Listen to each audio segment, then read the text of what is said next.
Chairperson, sir, my respected colleagues, I stand here today on behalf of my party, the All India Trinamool Congress, to speak on the finance bill. Madam, I have to say I'm deeply pained at the very onset. I must point something out. When we talk on the governor, speak on the president's address, the Honorable Prime Minister leaves the chamber. Today, when we are speaking on the finance bill, the Honorable Finance Minister leaves the chamber. We members of the opposition are deeply pained by this. We hope that the government will take notice of our pain and be present in the House each time that we speak on relevant issues. Theodore Roosevelt, the 26th President of the United States, had said, in any moment of decision, the best thing you can do is the right thing. The next best thing you can do is the wrong thing. And the worst thing you can do is nothing. The Honorable Finance Minister has made a mockery of the people of India in this union budget by doing absolutely nothing. Whatever little changes are there are regressive and ill thought out.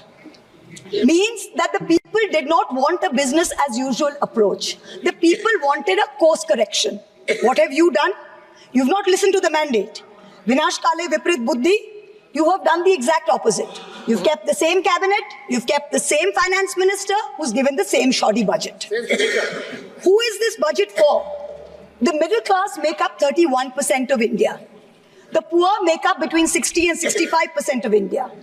I will demonstrate how this budget systematically strangles the poor and the middle class. This is a kursi bajao budget, a save the chair budget for this government, and even that it doesn't do very well. Broadly, there are two types of taxes: direct taxes, indirect taxes. Direct taxes are known as progressive taxes. Why are they progressive? So income tax, property tax, investment tax on capital gains, these are done in a way that the richer you are, the more tax you pay. So they're kind of fairer. Sir, please. Sir. You're a chat person. What is it? Indirect taxes are regressive because everyone from the richest billionaire to the poorest laborer is paying the exact same tax. So GST, duties on petrol, duties on diesel are all indirect taxes. When we strive for a fair and equitable economy, we must have the balance of direct taxes and indirect taxes right. The US and the Europe broadly collect about 60% through direct taxes and 40% through indirect taxes. Some Scandinavian states with welfare models collect 70% through direct taxes, 30% from indirect taxes. In India, it is the exact opposite. 65% of tax collection comes from indirect taxes, where billionaires pay the same as the poorest laborers, and only 35% comes from direct taxes. Even within the direct tax bracket, for the first time in our country's history, salaried professionals and the middle class are sharing a greater tax burden than rich corporates.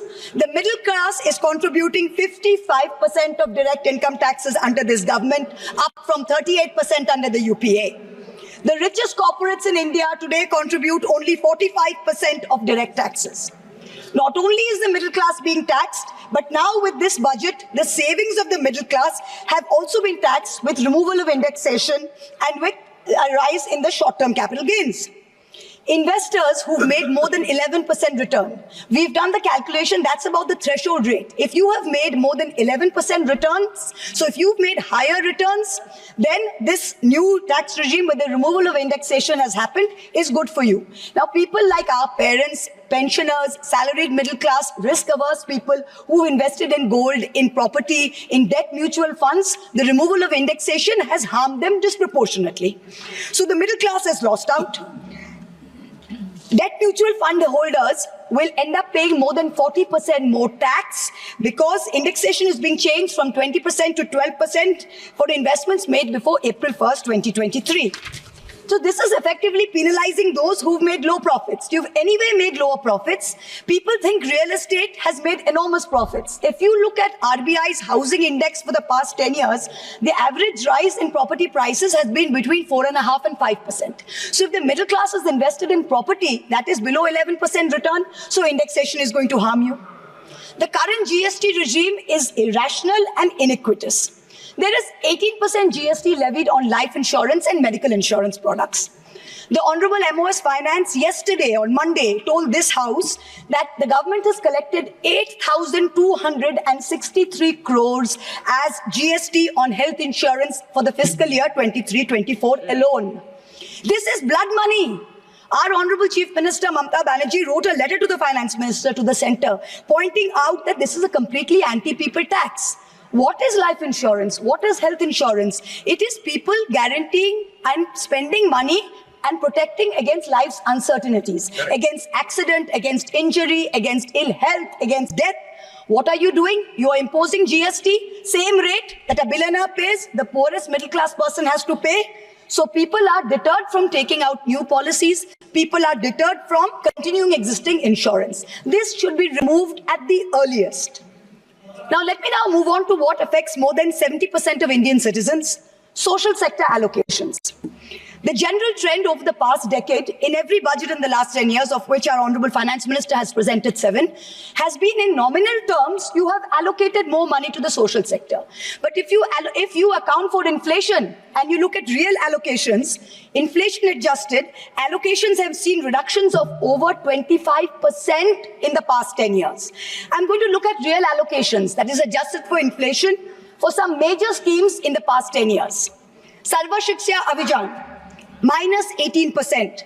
Rashtriya Madhyamik Shiksha Abhiyan, minus 9%. ICDS, which affects every child, it's a school scheme, minus 34%. Mission Anganwadi, minus 5%. PM Poshan, minus 45%. PMGSY, those of us who have rural areas, the Pradhan Mantri Gram Sadak Yojana scheme, minus 47% reduction in real terms. The National Social Assistance Program, minus 20%. The combined expenditure on 5 social schemes, the top 5 social schemes as a percentage of GST, of GDP, has declined from a peak of 0.93%, so almost 1% of GDP in 2009-10. Do you know where it is today in 23-24? It is 0.36%.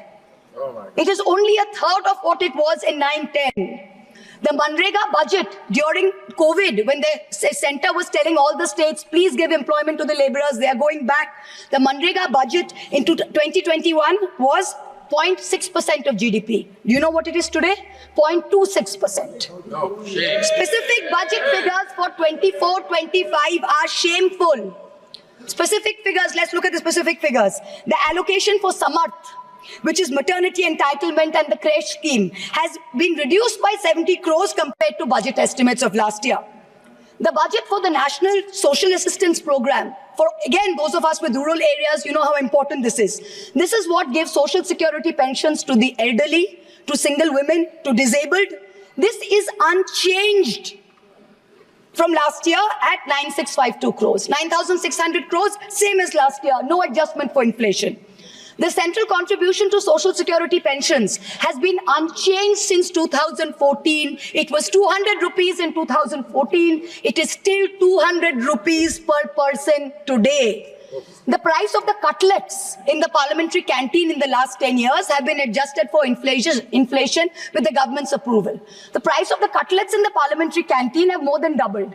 But when it comes to giving social security for the poorest of the poor, it is still 200 rupees in the last 10 years, no change.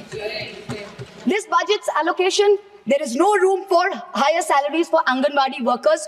Their salaries have been unchanged since 2018. No room for higher honorarium for midday meal cooks. You have to understand a lot of the women in villages depend on only Anganwadi sectors and midday meal sectors for any source of employment. There has been no higher allocation for supplementary nutrition given to children. The National Food Security Act, the NAFSA, mandates coverage of 67% of the population through PDS. The Prime Minister has very proudly proclaimed that this is a food surplus country. Fine. Then why have we not increased the population covered under rations? Since 2011, you have not had a census. Since you have not had a census, you have not increased the number of people being covered under rations. Also, one very important question. Why is the central government blatantly defying the directions of the Supreme Court? We went to the Supreme Court on the migrant workers case. The Supreme Court gave an order, a direct order to the central government that the central government is to give rations to 8 crore migrant workers of the unorganized sector who have been left out of the food security net. The last hearing was on 16 July 2024. Court again said that you have to please give money to the states which have issued additional cards, ration cards. But there's no room in the budget for this. There is no allocation. In this rush to protect, ability has to be modernized because we are fighting on two fronts. One is against China, we need a dissuasive deterrent. Against Pakistan, we need an offensive deterrent.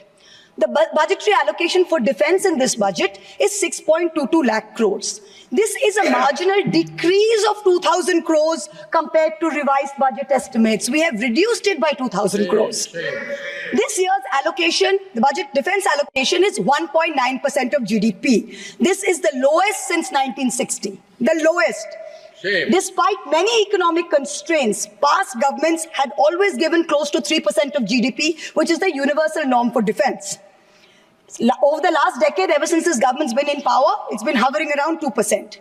We have been unable as a government to compel China to restore status quo ante-April 2020 on the line of actual control. We have been unable to deter Pakistan. In the last 2 months alone, over 50 security personnel and about 10 civilian pilgrims have been killed in Jammu. Capital expenditure on military equipment, 1.7 lakh crores. On paper, this shows that it's almost a 10% increase. What we haven't taken into consideration is this increase was largely due to Russia's inability to supply contracted weapons to us because of the Ukraine war. If we take into account inflation and we take into account the rising dollar rate, we're almost flat. The gap between projections made by the armed forces and between actual allocation is 17 to 23%. That's the gap. कुर्सी बचाने में आप मस्त है, देश को भी देखिए. We need close to 3%, 2.5 to 3% of GDP to defense. This is something that the country needs to look at. The Honorable Finance Minister started off her speech by talking about the focus on Annadata or farmers and how much this government has done for farmers. The Economic Survey of 24 says 42.3% of Indians depend on agriculture. That's 600 million people. That's 60 crore people. If I looked at the Economic Survey 22nd July very carefully. What did the headline say? The headline says agricultural sector has registered an annual average growth rate of 4.18% in the last 5 years. But then I needed to read and read and read, and in the fine print was written that last year was only 1.4%. So 4.18 over last 5 years is anyway, when you compare it to inflation, is nothing. But when you compare last year's growth of only 1.4%, what is it saying for 60 crore of our people who depend on farming? Productivity and resilience in agriculture was one of the first themes, priority number 1, according to the Finance Minister's budget. She had made 9 priorities. This was priority 1. But the provision for agriculture and allied sectors is only 1,52,000 crores. Whereas the provision for one bullet train from Ahmedabad to Mumbai is 1,08,000 crores. Please look at the comparisons, everybody. Priority 2, Finance Minister said, is employment and skilling. This government has got the worst track record of creating jobs. India has more jobs in the informal sector, not in the formal sector. The budget is talking of an internship program with the top 500 companies. This is a joke. The top 500 companies employ 70 lakh people in total. That is 1% of the total workforce. Our workforce is about 57 crores. You are expecting companies which have a total which employ 70 lakh people to give employment to 1 crore interns. Please let us know how this is going to happen. I'm really curious. The real problem is somewhere else. The real problem is that 10.3 crore youth have basically become so dejected, they have given up looking for jobs. The Finance Minister, she mentions skilling loans, she mentions education loans. Skilling loans are for 25,000 people, education loans are for 1 lakh people. The country has 140 crore people. Now, what are we doing? Priority 3, according to the Finance Minister, inclusive human resource development and social justice. In this section, the budget says, first on Bihar, we will support expressways. What you're not saying is that you will make expressways which will charge very high tolls. So you are recovering the money, you're not doing anyone a favor. You're charging back-breaking tolls. You might give another bridge which might collapse. Yes. You will set up another power plant, which like Jharkhand may also be outsourced to a favorite businessman. Correct. It can be given a nice juicy PPA and sell more imported coal. Secondly, on Andhra, There are no grants, but only loans, that too from multilateral agencies. So basically, dollar loans will be given to Andhra Pradesh, which future generations will have to pay back with interest. There was also another sweeping statement. Grants for backward regions of Rayalaseema, Prakasam and North Coastal Andhra, as stated in the Act, will be provided. I looked in the entire demand for grants with a tooth comb, with a microscope. And I looked at the expenditure budget. Nothing was provided anywhere. I don't see the intelligent people of Andhra being fooled by this. Priority 4, manufacturing and services. The finance minister has devoted an entire section on how MSMEs are a priority. I believe her. Yes, it should be a priority. But I'm very confused. Most medium and small enterprises are either proprietorships or partnerships.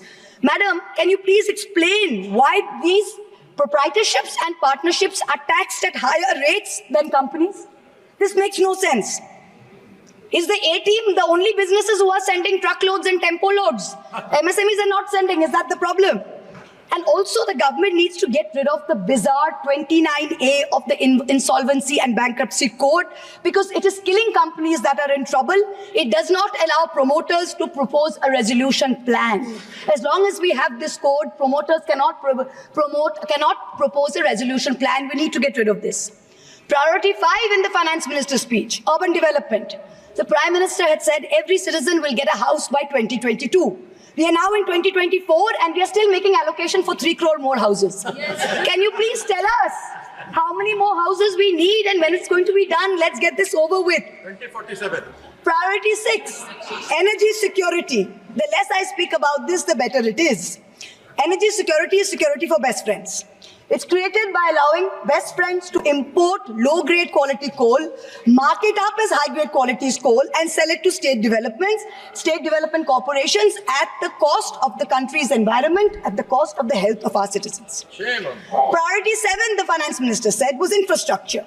She announced in a true style of Shagun that she is gifting the nation 1,11,111 crores. 111,111. This is flat on last year. Sadly, most of this will go towards crony capitalists. You'll make roads that have potholes, you'll have airports that leak, you will have bridges that fall out, and the taxpayer will pay for this. The budget speaks of private sector participation. But remember one thing, they bid out 6 airports to one company for a fee to be paid by the government. Then they created a policy that allows the regulator to keep increasing the user development fee. So actually, it's the flying public of India that are paying for this. Priority 8. Innovation, research and development. Grand words. These are just grand words. The finance minister seems to have forgotten that most entrepreneurs register their product and software IPs in foreign countries like the US, since IP registration system for patents is a complete failure in our country.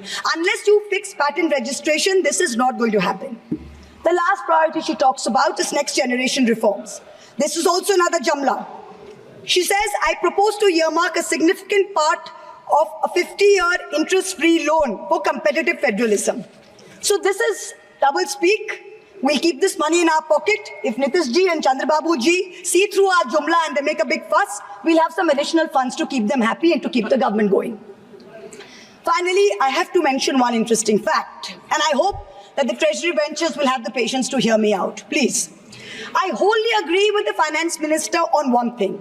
The budgets for the CBI and the ED have been reduced this year, and I was wondering why. Is it because the voters didn't like the fact that you were using the CBI and the ED to go after the opposition and file fake affidavits? Or is it because you have outsourced the CBI and the ED completely to a businessman in Ahmedabad who's controlling the whole thing? Why have you reduced it? Number one. The former Maharashtra Home Minister highlighted how BJP leaders and agencies have threatened him to filing a fake affidavit. In the case of Sandesh Khali in West Bengal, the women have confirmed on video that BJP leaders forced them to file fake statements. Similarly, I'm told in my matter, Mr. Adani on October 16, 2023, got my friend to his office in Ahmedabad and threatened him with dire consequences to file a fake affidavit. Actually, it was Mr. Adani's in-law, Mr. Cyril Shroff, who filed the fake affidavit and forced him to sign it. Even today, every mid-level official in Adani's office calls mid-level officials in the CBI and says 161 statement change karaiye, aapka sir ko bulaiye, madam ke against mein statement dijiye. I am telling the CBI via you, madam, please take a 164 statement once and for all. Don't keep calling back people at Adani's behest to change 161 statements to implicate me. It's going to get you nowhere. Let us reduce the CBI and the ED budget to zero. Let us, Mr. Adani, pay the full 1,500 crores. Let us outsource it completely to him. End of story. In short, this Kursi Bajao budget is a desperate attempt by the government to stick its head in the sand and act like that the mandate of 2024 never happened.